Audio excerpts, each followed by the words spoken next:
আল্লাহ তাআলা বলছেন ওয়াকাযালিকা জাআলনাকুম উম্মাতান ওয়াসাতা লিতাকুনু শুহাদা আলান নাস। অনুরূপভাবে আমি তোমাদেরকে মধ্যমপন্থী জাতি বানিয়েছি বা মধ্যমপন্থী জাতি হিসেবে আবির্ভূত করেছি। উম্মাতান ওয়াসাতা মানে উম্মাতান আদলান ওয়া খিয়ারা, শ্রেষ্ঠ জাতি, ন্যায়পরায়ণ জাতি। এবং যারা শ্রেষ্ঠ, যারা ন্যায়পরায়ণ, তারাই মূলত মধ্যমপন্থী জাতি। তো আল্লাহ তাআলা আমাদেরকে মধ্যমপন্থী জাতি বলেছেন। এই যে মধ্যম পন্থা আল ওয়াসাতিয়া, এটা ইসলামের অনেকগুলো অনন্য বৈশিষ্ট্যের মধ্য থেকে একটি বৈশিষ্ট্য। বাট মাঝে মাঝে আমরা এই পন্থাটার কথা ভুলে যাই। ভুলে কি করি, অনেক সময় অনেক প্রান্তিক লেভেল থেকে কাজ করে ফেলি, চিন্তা করে ফেলি। অনেক সময় খুব বাড়াবাড়ি করে ফেলি, অনেক সময় ছাড়াছাড়ি করে ফেলি। বরং আমাদের থাকতে হবে মাঝামাঝি। তাহলে the first and foremost reminder today in this conference hall, যে আমরা বাড়াবাড়িও করব না, ছাড়াছাড়িও করব না, আমরা মাঝামাঝি থাকবো। কোথায় থাকবো? জি, মাঝামাঝি। আল ওয়াসাতিয়া, যেটা শ্রেষ্ঠ এবং যেই মেথোডলজির কথা কোরআন আমাদেরকে জানিয়েছে। আমি যদি এটাকে ইংরেজি করি ওয়াসাতিয়া, তাহলে ইংরেজি দাঁড়াবে এরকম যে the balance nature of Islam. ইসলামের যেই ভারসাম্যপূর্ণ যে নেচার, এটার নাম হচ্ছে মূলত আল ওয়াসাতিয়া। আপনি যদি খেয়াল করে দেখেন যে কিভাবে আমরা অন্যান্য জাতিগোষ্ঠীর তুলনায় মধ্যমপন্থী জাতি, তাহলে দেখবেন যে আমরা যদি সাইয়েদনা ঈসা আলাইহিস সালামের ব্যাপারে কথা বলি, জেসাস ক্রাইস্টের ব্যাপারে, তাহলে দেখেন উনার ব্যাপারে ইহুদি নাসারারা কেউ বাড়াবাড়ি করেছে, কেউ ছাড়াছাড়ি করেছে। আমরা একেবারে মিডল ওয়েতে আছি। যেমন ঈসা আলাইহিস সালামের ব্যাপারে খ্রিস্টানরা কি বলে জানেন? তারা বলে ঈসা আলাইহিস সালাম হচ্ছে আল্লাহর সন্তান। নাউযুবিল্লাহি মিন যালিক।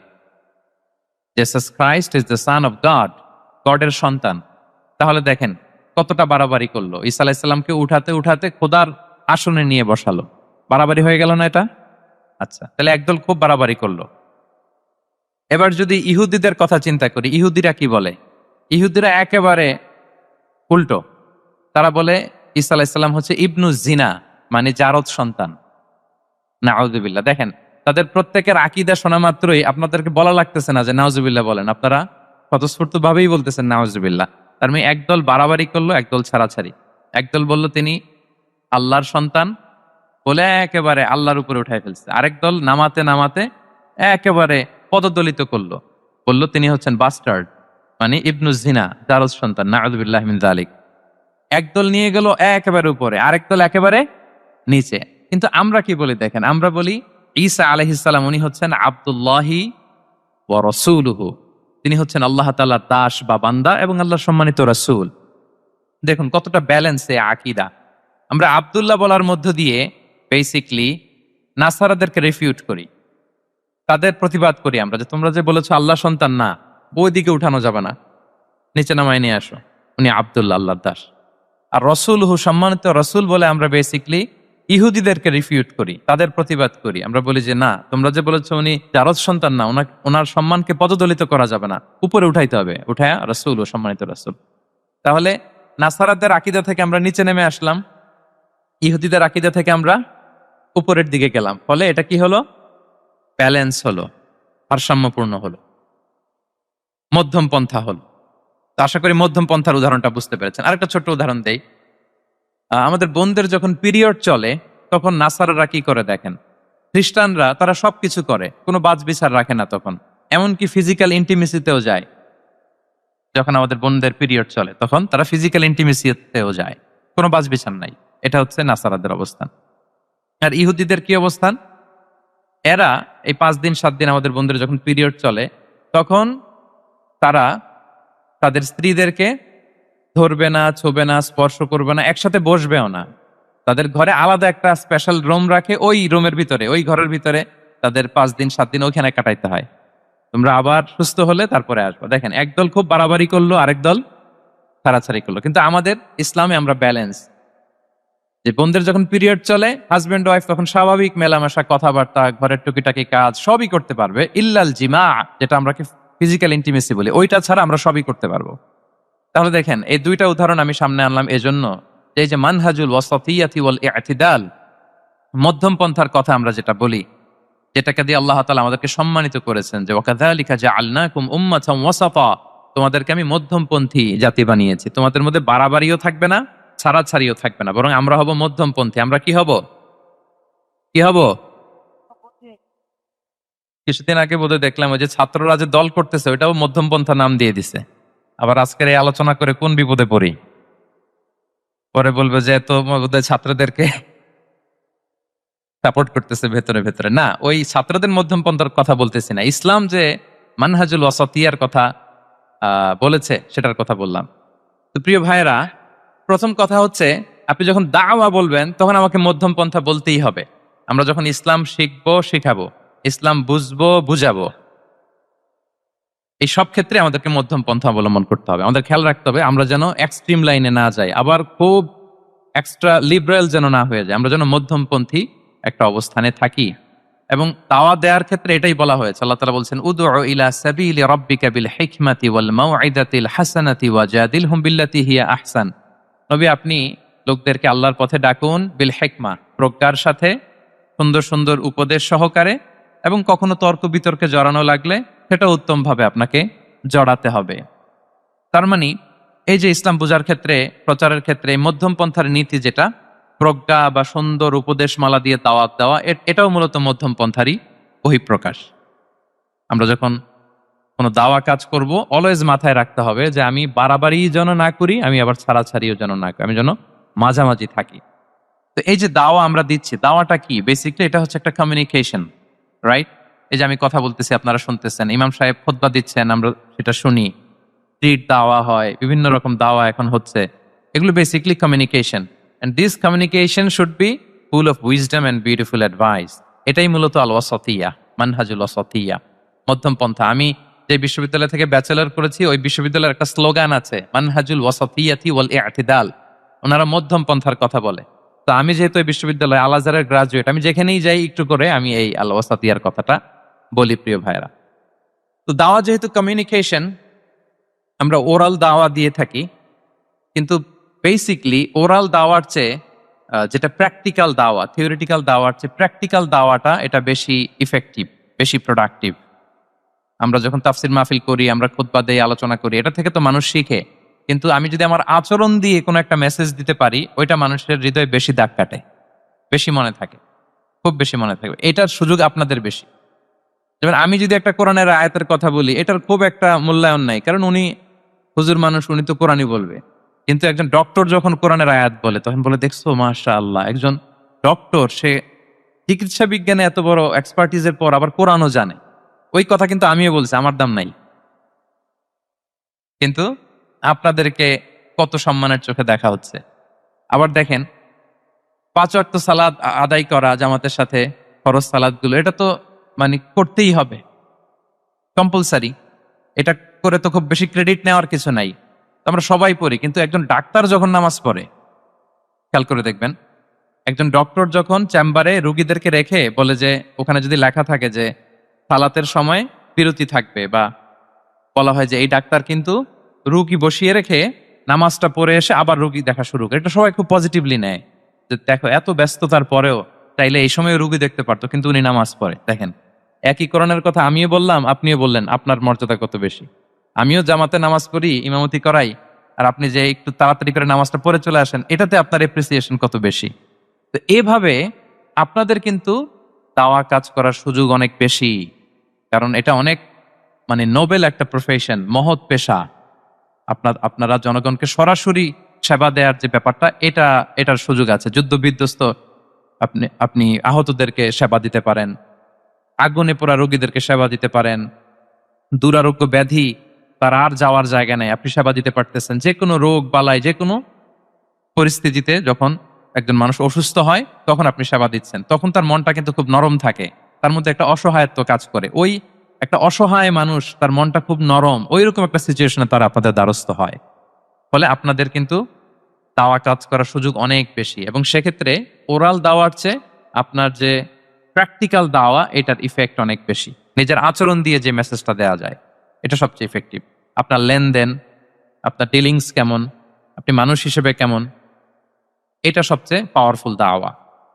উমরে ফারুক রাদিয়াল্লাহু তাআলা আনহু, উনি ওনার ছাত্রদেরকে প্রায়ই বলতেন, উমরে ফারুক রাদিয়াল্লাহু তাআলা, উনি বলতেন যে কুনু দুআতান ইলাল্লাহি ওয়া আনতুম সামিতুন, যে তোমরা আল্লাহর রাস্তায় দাওয়াতি কাজে বের হয়ে যাও এমন অবস্থায় যে তোমরা চুপচাপ।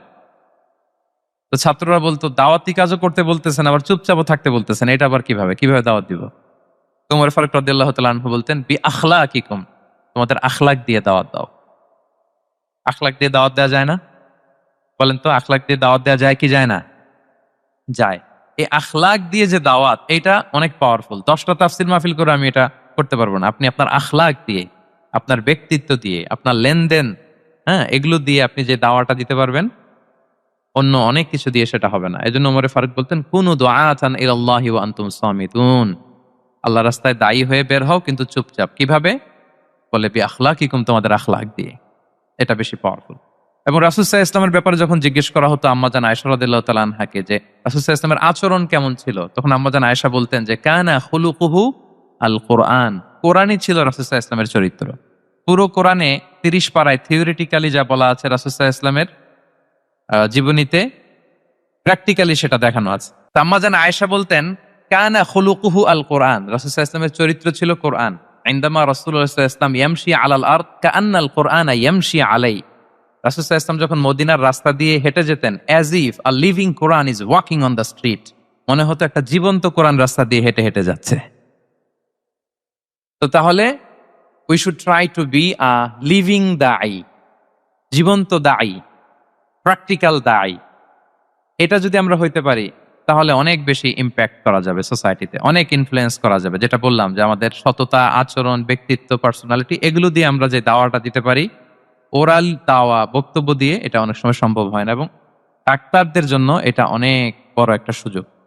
তাহলে ইন্ট্রোডাক্টরি ডিসকাশনে আমি দুটা বিষয়ে কথা বললাম। এক হচ্ছে আমাদেরকে মধ্যমপন্থী হইতে হবে, মানহাজুল ওয়াসাতি ওয়াল ইআতিদাল, 1 নাম্বার। 2 নাম্বার হচ্ছে লিভিং দাঈ হওয়ার চেষ্টা করতে হবে, এটা বেশি প্রোডাক্টিভ এন্ড ইফেক্টিভ।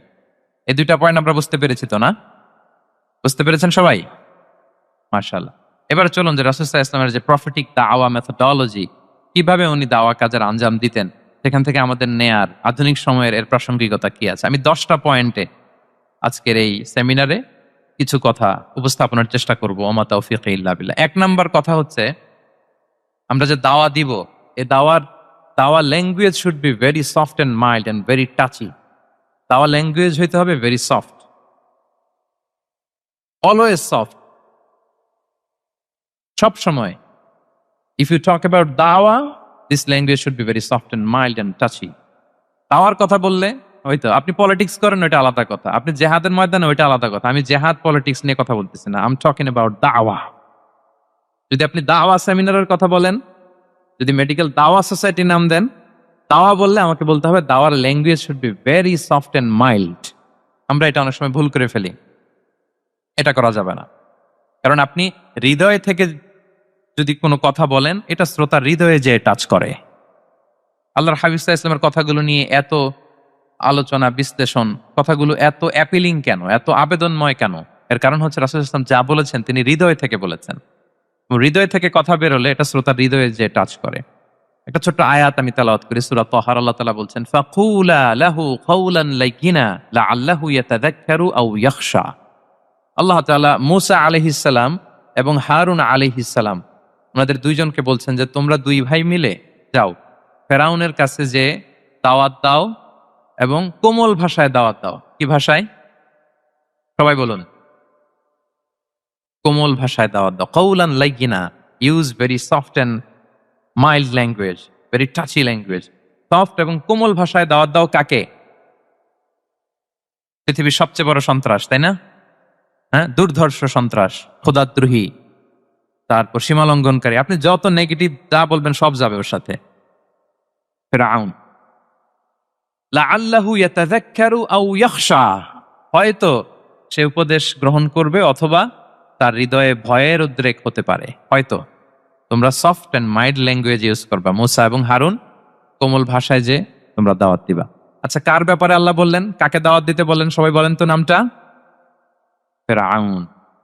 আচ্ছা, ফেরাউনের ক্ষেত্রে আল্লাহ তাআলা বললেন যে soft and mild language use করো, নরম ভাষা। আমাকে উত্তর দেন, আমাদের কারেন্ট সময় আমরা যাদেরকে জালিম বলি, যাদেরকে খারাপ বলি, ফাসিক বলি, পাপাচারী, ধরেন যে আমার মতে বা আপনাদের মতে যে সবচেয়ে খারাপ, পাপাচারী, জালিম আমি মনে করি, যদিও এরকম মনে করার সুযোগ আমাদের নাই। কে জান্নাতি কে জাহান্নামী এটা ডিসাইড করবে কে? আল্লাহ তাআলা। কিন্তু আমাদের চোখে যে পাপী, যে ভুল করেছে, যে জালিম, ওই জালিমগুলো, খারাপ লোকগুলো কি ফেরাউনের চেয়ে বেশি খারাপ ছিল? ছিল? ওই ফেরাউনের ক্ষেত্রে আল্লাহ বলেছেন ফাকুল আলাহু কাউলান লাইয়িনা, সফট ল্যাঙ্গুয়েজ ইউজ করো মুসা এবং হারুন, কোমল ভাষা ব্যবহার করো, হয়তো তার ভুল ভেঙে যাবে, হয়তো সে উপদেশ গ্রহণ করবে। তো তাহলে দেখেন কত বড় ভুল আমরা করি। আমরা মাঝে মাঝে এমন অ্যাটাকিং মোডে কথা বলি, এমন আগ্রাসী হয়ে কথা বলি, ওর মানার এক সুযোগ থাকলেও ও মানবে না। কি বলেন? যাও মানার একটু ইচ্ছা ছিল, আমার এই অ্যাটিটিউডের কারণে সে আর এটা শুনবে না। এটাই মানুষের স্বভাব। আপনি আগ্রাসী হয়ে অ্যাটাকিং হয়ে কথা বলে মানুষ এটা শোনে না। তাহলে দাওয়ার প্রফিটিক 1 নাম্বার মেথোডোলজি হচ্ছে দাওয়ার ল্যাঙ্গুয়েজ হইতে হবে very soft and very mild. Allah তাআলা সূরাতু আলে ইমরানে বলছেন ফাবিমা রাহমাতিম মিনাল্লাহি লিনতা লাহুম ওয়ালাউ কুনতা ফাদদান গালিযাল কলবি লানফাদ্দু মিন হাওলিক। নবী হে, আল্লাহর অনুগ্রহে, আল্লাহর রহমতে আপনি কোমল ভাষী হয়েছেন। আপনি কোমল ভাষী না হয়ে যদি রূঢ় ভাষী হতেন তাহলে মানুষজন আপনার কাছ থেকে ভেগে ভেগে পালাতো। কিন্তু আমরা দেখতাম যে সাহাবারা রাসূল সাল্লাল্লাহু আলাইহি ওয়াসাল্লামের কাছে শুধু জড়ো হইতে চেত, দেখা করতে চেত। এত পছন্দ করতো রাসূল সাল্লাল্লাহু আলাইহি ওয়াসাল্লামের কোমল আচরণের কারণে। ইভেন ফ্যামিলিতে কোনো সমস্যা হলে অনেক সাহাবারা বলতেন ফ্যামিলির সাথে সমস্যা হলেও তারা রাসূলের কাছে চলে আসতো। এমনকি কারো পেটে ক্ষুধা লাগলেও তারা রাসূলের দরবারে চলে আসতো। তারা বলতো রাসূল সাল্লাল্লাহু আলাইহি ওয়াসাল্লামের চেহারার দিকে তাকালেই আমাদের ক্ষুধা মিটে যেত। কি কোমল ভাষী ছিলেন, কত সুন্দর সফট ল্যাঙ্গুয়েজ রাসূল সাল্লাল্লাহু আলাইহি ওয়াসাল্লাম ইউজ করেছেন। হ্যাঁ, রাসূল সাল্লাল্লাহু আলাইহি ওয়াসাল্লাম কখনো যে কঠোর ভাষায় কথা বলতেন না তা না, মাঝে মাঝে বলতেন, কিন্তু বেশিরভাগ ওনার দাওয়া ছিল সফট এন্ড মাইল্ড। মাঝে মাঝে প্রেক্ষাপটের আলোকে রাসূল সাল্লাল্লাহু আলাইহি ওয়াসাল্লাম অনেক সময় তেজস্বী জ্বালাময়ী ভাষণ দিতেন। মনে হতো কান্নাহু তিনি কি করছেন, ব্যাটালিয়নকে কমান্ড করছেন। এটা মাঝে মাঝে চেহারা লাল হয়ে যেত, গড়গড় করতেন যুদ্ধের আগে। কিন্তু রেগুলার বেসিসে রাসূল সাল্লাল্লাহু আলাইহি ওয়াসাল্লাম খুব কোমল ভাষায় কথা বলতেন। তাহলে 1 নম্বরে যেটা জানলাম, যদি আপনি দাওয়া মেন্টালিটি, দাওয়া মোডে থাকতে চান, আপনার ভাষা হতে হবে শক্ত না নরম? সফট হইতে হবে, কোমল। কারোর প্রতি আগ্রাসী হয়ে যেন আমরা কথা না বলি, অ্যাটাকিং মোডে যেন না বলি, বললেও শুনবে না। এটাই মানুষের নেচার। সফট ল্যাঙ্গুয়েজে বলতে হয়। ফেরাউনকে যদি বলা হয় ওর সাথে ভালোভাবে বলো, তো আমাদের আশেপাশে যারা আছে এরা তো আরো এদেরকে সম্মান দিয়ে নরম করে বলা উচিত। কি বলেন? জি, 1 নম্বর গেল। 2 নম্বর হচ্ছে দাওয়াকে ফলপ্রসূ করতে হলে রাসূল সাল্লাল্লাহু আলাইহি ওয়াসাল্লাম যেটা করতেন, শ্রোতাদের অনেক সময় মনোযোগ আকর্ষণের জন্য উনি অনেক ধরনের টুলস, অনেক ধরনের জিনিস তিনি ব্যবহার করতেন। যেমন একটা পদ্ধতি রাসূল সাল্লাল্লাহু আলাইহি ওয়াসাল্লামের ছিল। রাসূল সাল্লাল্লাহু আলাইহি ওয়াসাল্লাম মানুষের আকর্ষণ বৃদ্ধির জন্য মাঝে মাঝে প্রশ্ন ছুড়ে দিতেন অডিয়েন্সকে। Drawing attention of the listener by throwing questions. Question throw করার মাধ্যমে অ্যাটেনশন গ্রো করতেন। হাদিসে এরকম অনেক উদাহরণ পাওয়া যায়। একটা ছোট্ট হাদিস শেয়ার করি, সহিহ মুসলিমে এসেছে। রাসূল সাল্লাল্লাহু আলাইহি ওয়াসাল্লাম একবার সাহাবাদেরকে বললেন, ইন্না মিনাশ শাজারি শাজারাতান লা ইয়াসকুতু ওয়ারাকুহা মাসালুহা মাসালুল মুসলিম। রাসূল সাল্লাল্লাহু আলাইহি ওয়াসাল্লাম জিজ্ঞেস করলেন, তোমরা কি কেউ বলতে পারবা বৃক্ষরাজির মধ্যে একটা বৃক্ষ আছে, গাছের মধ্যে একটা গাছ আছে যেই গাছের কখনো পাতা ঝরে না, ওই গাছের পাতা কখনো ঝরে না। এর দৃষ্টান্ত হচ্ছে মুসলিমের দৃষ্টান্তের মতো। বলতো ফাহাদ্দিসুনি মা হিয়া, বলতো ওই গাছটা কি? কে বলতে পারো? আপনারা তো সব একেবারে পেরে গেছেন। তো সাহাবারা ওই দিন কেউ বলতে পারেন নাই। কারণ কি জানেন? একে তো আমরা জানি হাদিস স্টাডি করার কারণে। হাদিস স্টাডি না করলে তো আমরা বলতে পারতাম না। আমাদের দেশে তো খেজুর গাছ অত হয়ও না। তো ওনারা কেউ বলতে পারে না। এর কারণ হচ্ছে তারা ভাবছিল প্রশ্ন যেহেতু করছে, এটা যেন তেন প্রশ্ন, এটা কঠিন কোনো গাছের একটা নাম বলতে হবে। তো বাড়ির পাশে যে খেজুর গাছ, মদিনার অলিতে গলিতে যে খেজুর গাছ ভর্তি, এই দিকে আর ওনাদের অ্যাটেনশন যায় না। ওনারা চলে গেছে মরুভূমিতে, ইয়ামানে, তারপর একেবারে ডেজার্টের মাঝখানে কি কি ক্যাকটাস, গুলমলতা, কি কি গাছ আছে ওগুলো আওড়াচ্ছে মনে মনে।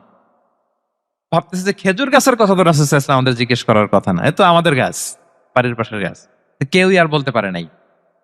এরপর রাসূল সাল্লাল্লাহু আলাইহি ওয়াসাল্লাম যখন দেখলেন সবাই অপারগ, রাসূল সাল্লাল্লাহু আলাইহি ওয়াসাল্লাম বললেন, ইন্নাহা আন-নাখলা, এটা হচ্ছে খেজুর গাছ, ডেট প্লান্ট। তো আব্দুল্লাহ ইবনে ওমর রাদিয়াল্লাহু তাআলা আনহু বাড়িতে যাওয়ার পরে ওমরে ফারুককে তার বাবাকে বললেন যে, বাবা, আজকে যে রাসূল সাল্লাল্লাহু আলাইহি ওয়াসাল্লাম প্রশ্ন ছুড়ে দিলেন, আপনারা যে কেউ পারলেন না, উত্তরটা কিন্তু আমি পারতাম। তো ওমরে ফারুক বললেন, বলো কি তুমি পারতা? তো বললে না কেন? তুমি আজকে উত্তর দিতে পারলে তো রাসূলের সামনে আমার বুকটা এত বড় হয়ে যেত। লাল উট পেলে আরবরা যেই খুশি, আমি এর চেয়ে বেশি খুশি হতাম।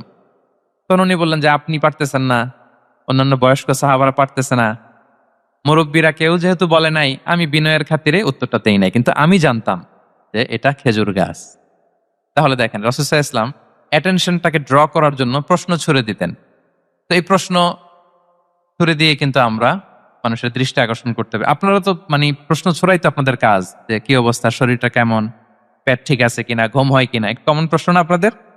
আপনাদের কাছে গেলেই তো প্রথমে জিজ্ঞেস করে যে হজম হয় কিনা, তারপর ঘুম আসে কিনা, এই হয় কিনা, অনেক প্রশ্ন আপনারা করেন। তো এইভাবে আপনি যদি আস্তে আস্তে প্রশ্নের ছলে যদি তাকে আপনি দাওয়া দিতে চান, আপনি কিন্তু দিতে পারেন। এটা রাসূল সাল্লাল্লাহু আলাইহি ওয়াসাল্লামের একটা দাওয়া মেথোডোলজি ছিল। দুইটা বলে ফেললাম। একটা হচ্ছে দাওয়ার ল্যাঙ্গুয়েজ হতে হবে অনেক শক্ত, নাকি? হ্যাঁ, নরম, সফট এন্ড মাইল্ড। 2 নাম্বার হচ্ছে প্রশ্ন ছুড়ে দিয়ে শ্রোতাকে আকর্ষণ করা, মনোযোগ আকর্ষণ করা। 3 নাম্বার ভিজুয়াল এক্সপ্লেনেশন। রাসূল সাল্লাল্লাহু আলাইহি ওয়াসাল্লাম এটা করতেন যাতে করে আরো সহজে বোঝানোর জন্য। এটা নিশ্চয়ই আপনারা করেন। রাসূল সাল্লাল্লাহু আলাইহি ওয়াসাল্লামের দাওয়া জিন্দেগিতে দেখা যায় প্রায় সময় কিছু উনি ভিজুয়াল এক্সপ্লেনেশন নিয়ে এসেছেন সাহাবাদের সামনে, যাতে করে সাহাবারা to get a better idea of the issue, আরো ইজিলি বুঝতে পারেন। যেমন একবার রাসূল সাল্লাল্লাহু আলাইহি ওয়াসাল্লাম অনাথ ইয়েতিমদেরকে যারা দেখভাল করে তাদের কি মর্যাদা, এটা বোঝাতে যে রাসূল সাল্লাল্লাহু আলাইহি ওয়াসাল্লাম 2 আঙ্গুল উঁচু করে একবার বললেন যে আনা ওয়া কাফিলুল ইয়াতীমি ফিল জান্নাতি কাহাতাইন। আমার আঙ্গুল দুটো দেখতে পাচ্ছেন আপনারা সবাই? 2টা আঙ্গুল উঁচু করেন তো এভাবে। মানুষ তো মনে করবে ভিক্টরি সাইন দেখাই দিছে আমরা। এই যে, তো রাসূল সাল্লাল্লাহু আলাইহি ওয়াসাল্লাম বললেন আনা ওয়া কাফিলুল ইয়াতীমি কাহাতাইন, হাত নামান। অর্থাৎ আমি এবং এতিমের রক্ষণাবেক্ষণকারী কিয়ামতের দিন এভাবে কাছাকাছি প্রতিবেশী হয়ে থাকবো। এই 2টা আঙ্গুলের মাঝখানে যেমনি খুব একটা স্পেস নাই, গ্যাপ নাই, মানে একেবারে কাছাকাছি, neighbouring finger, right?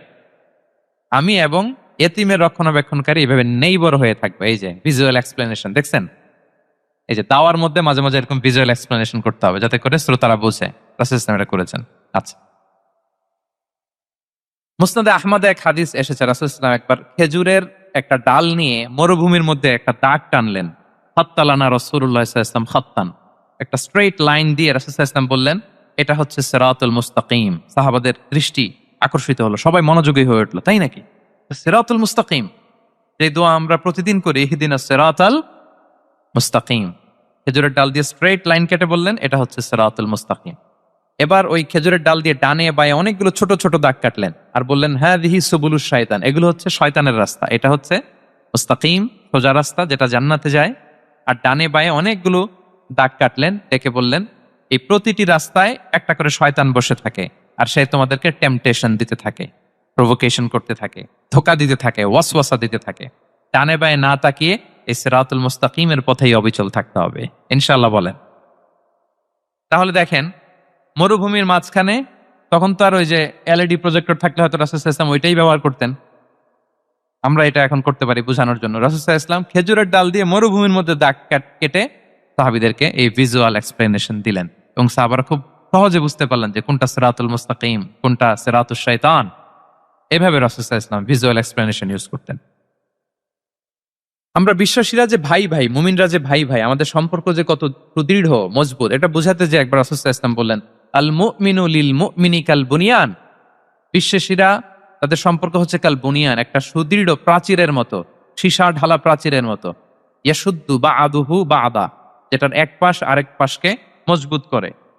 Strengthening one part the others, এক পার্ট আরেক পার্টকে মজবুত করে। যেমন এই বিল্ডিং, এদিকে ভেঙে ফেললে এটা নড়বড়ে হয়ে যাবে। তিনি বুঝালেন যে সুদৃঢ় প্রাচীরের মতো হচ্ছে বিশ্বাসীদের সম্পর্ক। এটা বলে ওয়াসাব্বাকা বাইনা আসাবিহি, মানে ডান হাতের আঙ্গুলগুলো বা হাতের ভেতরে ভেবে ঢুকিয়ে দিলেন, বললেন যে এরকম মজবুত। সুবহানাল্লাহ। এই যে এই হাতের আঙ্গুলগুলো এই হাতে ঢুকিয়ে এরকম চাপ দিলে খুব শক্ত হয় না, মজবুত হয় না? রাসূল সাল্লাল্লাহু আলাইহি ওয়াসাল্লাম বললেন আমাদের বন্ধন হচ্ছে এরকম সুদৃঢ় মজবুত, সুদৃঢ় সীসা ঢালা প্রাচীরের মতো। আল্লাহু আকবার। তাহলে এই যে ভিজুয়াল এক্সপ্লেনেশন, রাসূল সাল্লাল্লাহু আলাইহি ওয়াসাল্লাম বোঝানোর জন্য এই যে এরকম দাগ কাটা, কখনো এইভাবে, হাদিসে এরকম অনেক পাওয়া যায়। আমি অল্প কয়েকটা, সময়ের টাইম কনস্ট্রেন্টের কারণে অল্প কয়েকটা নিয়ে আসলাম। তাহলে এটা রাসূল সাল্লাল্লাহু আলাইহি ওয়াসাল্লামের একটা দাওয়া মেথোডোলজি ছিল, বোঝানোর জন্য কত ইজিয়েস্ট ওয়েতে তিনি অডিয়েন্সের কাছে পৌঁছাতে পারেন। তিনি প্রয়োজনে ভিজুয়াল এক্সপ্লেনেশনের সহায়তা নিতেন। কয়টা গেল মেথোডোলজি? 3টা।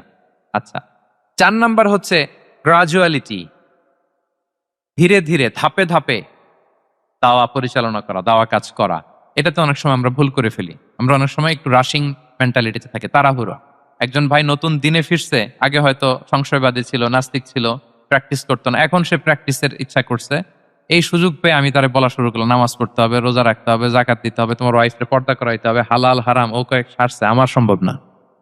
ও বলবে ভাই আগে যাচ্ছিলাম ওইটাই ভালো ছিল, এতগুলো তো আমি মানতে পারবো না। এই যে আপনি তাকে দিন থেকে ভাগালেন, আপনার দাওয়া মেথোডোলজি জানা না থাকার কারণে আপনি তাকে ভাগালেন। একসাথে আপনি এত কথা বলবেন না। নতুন যখন কেউ দিনে ফিরে তাকে আপনি একসাথে এত কথা বলবেন না। নতুন যখন কোনো বোন ইসলামে আসতে চায় তাকে আপনি কঠিন করে বলবেন না। উপরে আমাদের বোনরা আছে, তাদেরকেও আমি বলবো সহজ করে বলেন। প্রথমে নামাজের কথা বলেন, নামাজ আস্তে আস্তে পড়ুক যতটুকু পারুক। প্রথমে হয়তো 5 ওয়াক্ত পারবে না, 1 ওয়াক্ত 2 ওয়াক্ত দিয়ে শুরু করবে, এরপর আস্তে আস্তে 5 ওয়াক্ত যাবে। এরপর তাকে একটু শালীন পোশাকের কথা বলেন যে তুমি একটু শালীন পোশাক পরো, সেফটি সিকিউরিটির জন্য ভালো। সেটাতে অভ্যস্ত হলে তাকে হেজাবের দাওয়াত দিবেন আপনি, হেজাবে অভ্যস্ত হলে নেকাবের দাওয়াত দিবেন আপনি। এইভাবে গ্রাজুয়ালিটি, ধাপে ধাপে, একসাথেই কঠিন করে দিনকে উপস্থাপন করা যাবে না। দাওয়া ইজ এ গ্রাজুয়াল প্রসেস। হ্যাঁ, গ্রাজুয়ালি যাইতে হবে। Beginning with the most important issue first, তারপর যেটা ইম্পর্টেন্ট, তারপর যেটা ইম্পর্টেন্ট, ধাপে ধাপে আপনি তাকে বলবেন। আপনারা নিশ্চয়ই সবাই মদ হারাম হওয়ার যে স্টেপগুলো আছে জানেন না? কয়বারে হারাম হয়েছে?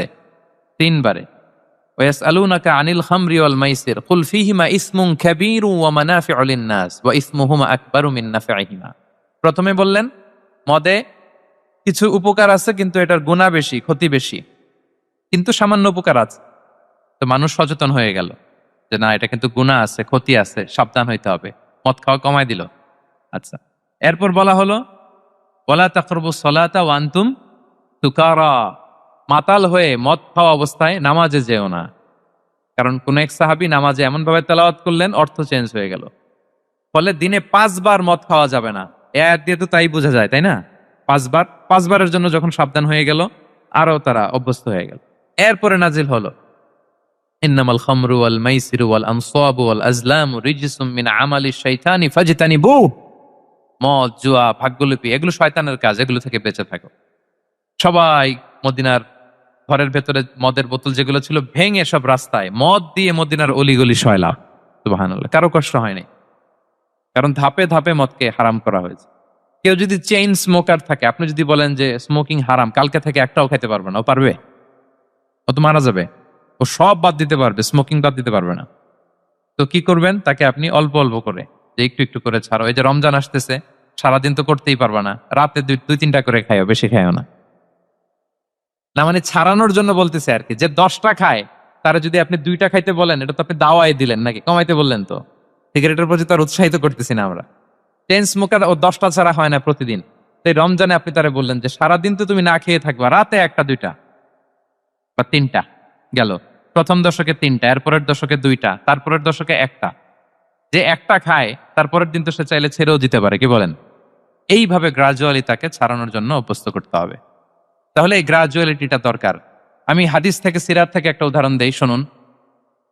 রাসূল সাল্লাল্লাহু আলাইহি ওয়াসাল্লাম মুআয ইবনে জাবাল রাদিয়াল্লাহু তাআলা আনহুকে ইয়ামানের গভর্নর করে পাঠালেন। তো তখন তাকে বললেন যে মুআয, ইন্নাকা তাআতি কওমান মিন আহলিল কিতাব, তোমাকে এমন একটা এলাকার গভর্নর করে পাঠাচ্ছি, তারা কিন্তু আহলে কিতাব, মানে people of the books, Jews and Christian community, তারা ইহুদি খ্রিস্টান। তো তাদেরকে যখন দাওয়াত দিবা, ধাপে ধাপে দিবা। কিভাবে দিবা? তিনি বললেন ফাদউহুম ইলা শাহাদাতি আন লা ইলাহা ইল্লাল্লাহ ওয়া আন্না মুহাম্মাদুর রাসূলুল্লাহ। প্রথমে দাওয়াত দিবা তাওহীদ আর রিসালাতের। আওয়াজ করে বলেন, প্রথমে কিসের? তাওহীদ এবং রিসালাতের। আচ্ছা, ফা ইনহুম আতাউ লিযালিক, তারা যখন এটা মেনে নেয়। আরবিটা খেয়াল করেছেন অর্থটা? ফা ইনহুম আতাউ লিযালিক, তাওহীদ রিসালাত যদি মেনে নেয় তাহলে তাদেরকে 5 ওয়াক্ত নামাজের দাওয়াত দিও।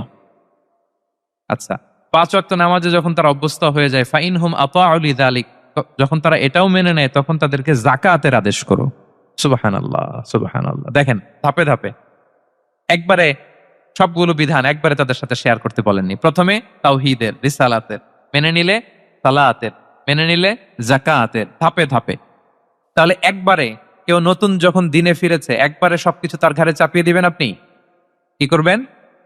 গ্রাজুয়ালি, ধাপে ধাপে আমরা এই দাওয়াটা তাদেরকে দেওয়ার চেষ্টা করবো। এটা খুব ইফেক্টিভ হবে, ফলপ্রসূ হবে। কয়টা বললাম আমরা? 4টা। আপনাদের মনোযোগ আছে তো? বোরিং হচ্ছেন না তো? একটু বোরিং বোরিং লাগতেছে আপনাদের? হওয়ার কথা, যেহেতু সেই সকাল থেকে আমি শুনলাম 11টা থেকে প্রোগ্রাম, তো যারা দূর থেকে আসছে নিশ্চয়ই ফজরের পরে রওনা দিয়ে আসুন আমরা তাকবীর পড়ি, তাহলে আরেকটু এনার্জেটিক হবো আমরা। লিল্লাহে তাকবীর, লিল্লাহে তাকবীর, লিল্লাহে তাকবীর। একটু এনার্জেটিক লাগতেছে না এখন? মাশাআল্লাহ। না ঠিক আছে, ঠিক আছে, এই তো ঠিক আছে। আচ্ছা, 4টা কভার করে ফেলেছি। 5 নাম্বার হচ্ছে দাওয়ার মধ্যে ইমোশনাল ইন্টেলিজেন্স ইউজ করতে হবে, তাহলে এটা মোর ইফেক্টিভ হবে। মানে আপনি মানুষের আবেগ অনুভূতি নাড়িয়ে দিয়ে যদি দাওয়া দিতে পারেন, এটা তার শুদ্ধাচারের জন্য অনেক কাজে দিবে। ইমোশনাল ইন্টেলিজেন্স মানে তার আবেগ, ইমোশনকে আপনি ট্রিগার আপ করবেন, ওইটাতে আপনি কাজ করবেন, তাহলে দেখবেন যে সে একেবারে কাবু হয়ে গেছে। এটা রাসূল সাল্লাল্লাহু আলাইহি ওয়াসাল্লামের সিরাতে আমরা অনেক সময় দেখেছি যে ইমোশনাল ইন্টেলিজেন্সকে কাজে লাগিয়ে রাসূল সাল্লাল্লাহু আলাইহি ওয়াসাল্লাম তার আবেগ অনুভূতিতে এমন ভাবে নাড়া দিয়েছেন, তাকে আল্লাহ তাআলা হেদায়েতের রাস্তায় নিয়ে এসেছে। সুবহানাল্লাহ। একটা ছোট্ট উদাহরণ দেই, মুসনাদে আহমদ ইবনে হাম্বলের হাদিস, কিভাবে ইমোশনাল ইন্টেলিজেন্স রাসূল সাল্লাল্লাহু আলাইহি ওয়াসাল্লাম ইউজ করতেন, আবেগ অনুভূতিকে কিভাবে নাড়া দিতেন রাসূল সাল্লাল্লাহু আলাইহি ওয়াসাল্লাম। এক যুবক এসে সাহাবাদের সামনে রাসূল সাল্লাল্লাহু আলাইহি ওয়াসাল্লামকে বললেন, ইয়া রাসূলুল্লাহ ইযান লি বিজিনা, হে আল্লাহর রাসূল আপনি আমাকে জিনার অনুমতি দেন। নাউযুবিল্লাহ। কিসের? জিনার, মানে ব্যভিচারের অনুমতি দেন। ব্যভিচার বা জিনার অনুমতি দেন। আশেপাশের সাহাবারা তো রেগে মেগে আগুন। ফাআকবাল আল কওমু আলাইহি ফাজারু, সবাই তাকে দৌড়ে ধরতে গেল আর ধমকাতে লাগলো, ছি ছি ছি, মা মা। আমরা যেটা বাংলায় বলি ছি ছি, আরবিতে ওনারা কি বলে? মা মা, ছি ছি, কি বলো তুমি? লজ্জা শরমের মাথা খেয়ে তুমি রাসূলুল্লাহর দরবারে এসে বলতেছে, হে আল্লাহর রাসূল আপনি জিনার অনুমতি দেন। যে রাসূল আল্লাহর পক্ষ থেকে বাণী শোনায়, ওয়ালা তাকরাবুজ জিনা, তোমরা ব্যভিচারের নিকটবর্তীও হয়ো না, আর তুমি সেই নবীর কাছে এসে আবদার করতেছো জিনার অনুমতি দেন। তারা যখন তেরে আসলো এই যুবকের দিকে, রাসূল সাল্লাল্লাহু আলাইহি ওয়াসাল্লাম তাদেরকে থামালেন, বললেন যে তোমরা থামো, যুবককে ডেকে আনো আমার কাছে। যুবককে নিয়ে আসা হলো। রাসূল সাল্লাল্লাহু আলাইহি ওয়াসাল্লাম তাকে পরম আদরে কাছে টেনে নিলেন। এবার তাকে জিজ্ঞেস করলেন, তুমি জিনার অনুমতি চাও না? বলে যে ইয়া রাসূলুল্লাহ জি, জিনার অনুমতি চাই। তখন রাসূল সাল্লাল্লাহু আলাইহি ওয়াসাল্লাম বললেন, তুমি আমাকে উত্তর দাও তো, তুমি বলো তো যে আতুহিব্বুহু লি উম্মিক, তুমি কি পছন্দ করবে যে কোনো পরপুরুষ তোমার মায়ের সাথে এই জিনাটা করুক? তোমার এটা ভাল লাগবে? সে বলে লা ইয়া রাসূলুল্লাহ, না কখনো না, আমার মায়ের সাথে কেউ এই পাপাচারে লিপ্ত হবে এটা কোনো মানুষ মেনে নিবে না। আমি কেন, কেউ মেনে নিবে না। তারপর রাসূল সাল্লাল্লাহু আলাইহি ওয়াসাল্লাম তাকে বললেন, আতুহিব্বুহু লিবনাতিক, তুমি তোমার কলিজার টুকরা সন্তান, কন্যা সন্তানের সাথে, তোমার কন্যার সাথে কেউ এই পাপ কাজটা করুক, এটা তুমি মেনে নিবে? এটা তুমি পছন্দ করো? সে বলল লা ইয়া রাসূলুল্লাহ, হে আল্লাহর রাসূল কশ্চিন কালেও না, কখনো মানবো না, আমার মেয়ের সাথে কেউ এই কাজ করবে আমি কখনো মানবো না। রাসূল সাল্লাল্লাহু আলাইহি ওয়াসাল্লাম আবার তাকে প্রশ্নবাণে জর্জরিত করতে লাগলেন। আবার বললেন, আতুহিব্বুহু লি উখতিক, তুমি কি তোমার প্রিয় বোনের সাথে কেউ এটা করুক, এই পাপাচারে লিপ্ত হোক, জিনা করুক, পছন্দ করবে? তোমার বোনকে কেউ এরকম করবে, অপমান করবে, এটা চাইবে তুমি? বলে কখনো না, লা ইয়া রাসূলুল্লাহ, কখনো না, কেউই তো পছন্দ করবে না এটা। তখন রাসূল সাল্লাল্লাহু আলাইহি ওয়াসাল্লাম বললেন, তুমি যার সাথে জিনার অনুমতি চাইছো সে তো কারো না কারো মা, কারো না কারো মেয়ে, কারো না কারো বোন, তুমি এভাবে কেন ভাবতে পারো না? সুবহানাল্লাহি বিহামদি। এই কথা বলার পরে তো সে একেবারে ইমোশনালি এমন ড্যামেজ হয়েছে, লজ্জায় কাচুমাচু হয়ে মাথা নিচু করে দাঁড়ায়। তখন রাসূল ইসলাম তার পিঠে একটা আলতো চাপড় মারলেন, পরম মমতায় আলতো চাপড় দিয়ে তার জন্য দোয়া করলেন, আল্লাহুম্মা গফির যামবাহ ওয়া তাহহির কলবাহ ওয়া হাসসিন ফারজাহ, আল্লাহ তুমি এই যুবকের পাপ মোচন করো, আল্লাহ তুমি তার অন্তরটাকে পরিশুদ্ধ করো, আল্লাহ তুমি তার চরিত্রটাকে নিষ্কলুষ করো। এই হাদিসের রাবি উনি বলতেছেন, ফালাম ইয়াকুন বা'দা যালিকাল ফাতা ইয়ালতাফিতু ইলা শাই, ওই দিনের পর থেকে এই যুবক কখনো কোনো পরনারীর দিকে রাস্তায় তাকায় নাই। এই ইমোশনালি যখন তাকে দুর্বল করা হলো, তাকে যখন এইভাবে রাসূল সাল্লাল্লাহু আলাইহি ওয়াসাল্লাম প্রেজেন্টেশন করলেন, হাদিসের বর্ণনাকারী বলেন এরপরে আমরা কোনোদিন তাকে পরনারীর দিকে তাকাতে দেখি নাই। তার হৃদয়টাকে আল্লাহ তাআলা পরিশুদ্ধ করে দেন। রাসূল সাল্লাল্লাহু আলাইহি ওয়াসাল্লাম ওয়ায়ুযাক্কিহিম, কিভাবে মানুষকে পরিশুদ্ধ করতে দেখেন, কিভাবে তার আবেগ অনুভূতিকে নাড়িয়ে তার চিন্তার জগতে আলোড়ন সৃষ্টি করে তাকে এমন ভাবে কাবু করলেন যে রাসূল সাল্লাল্লাহু আলাইহি ওয়াসাল্লাম যেই দিকে তাকে গাইড করতেছে এখন সে সেদিকেই যেতে বাধ্য। তো এইটা আমাদেরকে করতে হবে, ইমোশনাল ইন্টেলিজেন্স কাজে লাগিয়ে মানুষের আবেগ অনুভূতিতে নাড়া দিয়ে যদি আপনি তাকে কোনো কথা, কোনো বার্তা, কোনো নাসিহাত করেন, তখন সেটা সে শুনে, এমন শোনা শুনে এমন ভাবে সে হেদায়েতের পথে আসে যেটা আমরা কল্পনাও করতে পারি না। তাহলে এটা যেন আমরা করি, এটা খুবই প্রোডাক্টিভ, এটা খুবই ইফেক্টিভ, এটা খুবই ফ্রুটফুল, কাজে দেয় মানুষকে ইমোশনালি। ইমোশনালি তাকে দাওয়া দেওয়া। এই পয়েন্টটা বুঝতে পেরেছেন তো সবাই, না? আলহামদুলিল্লাহ। কয়টা গেল? 5টা। 6 নাম্বার মেথোডোলজি হচ্ছে দাওয়া should be full of love. দাওয়া বললে এটার সাথে লাভ থাকতে হবে, লাভ, ভালোবাসা। যদি আপনি দাওয়া বলেন, এখানে লাভ থাকতে হবে। ইট কামস উইথ লাভ, ভালোবাসা। ভালোবাসা দিয়ে আপনি মানুষের হৃদয় জয় করতে হবে। আমরা দায়ীরা অনেক সময় বেশি জাজমেন্টাল হয়ে যাই। আরব শায়েকরা বলে যে নাহনু দুআত লাসনা কুদাত, আমরা দায়ী, আমরা জাজ নই, উই আর নট জাজেস। আমাদের অনেক দায়ীর আমরা ভুল করে ফেলি। আমরা বলি যে ও খারাপ, ও এটা, ও জাহান্নামী, ও খারিজ। এরকম আমরা সবাইকে নাকচ করি। মনে হয় যেন সবাইরে জাহান্নামে পাঠাই, আমি একা জান্নাতে যেতে পারলেই সফল। আচ্ছা বলেন তো, সব গেল জাহান্নামে, আপনি একা শুধু জান্নাতে, ভাল লাগবে আপনার? এই যে আজকে আমরা এখানে সবাই ছাত্র, শিক্ষক, ডিস্টিংগুইশ গেস্টরা, উপরে আমাদের বোনরা, কত ভালো লাগতেছে না? ধরেন যে 2500 সিটিং ক্যাপাসিটি দেয় চীন মৈত্রী সম্মেলন কেন্দ্রে, কেউ নাই, শুধু আপনি একা। এই বিশাল হল রুমে কেউ নাই, আপনি একা, ভাল লাগবে? তখন মিস্টার বিনের মতো হা হু করা লাগবে, শুধু একা একা, ঠিক না? তো সবাইকে জাহান্নামে পাঠিয়ে শুধু আমি জান্নাতে গেলে এটা আমার ভাল লাগবে না, ওই জান্নাতে। তো আমরা কিভাবে আমাদের জান্নাতের দলকে ভারী করতে পারি, এই চেষ্টাটা আমাদের বেশি বেশি করতে হবে, কি বলেন? তাহলে দাওয়া should be full of love, কারণ ভালোবাসা দিয়ে যা জয় করা যায়, কঠোরতা দিয়ে তা পারা যায় না। ভালোবাসা দিয়ে আপনি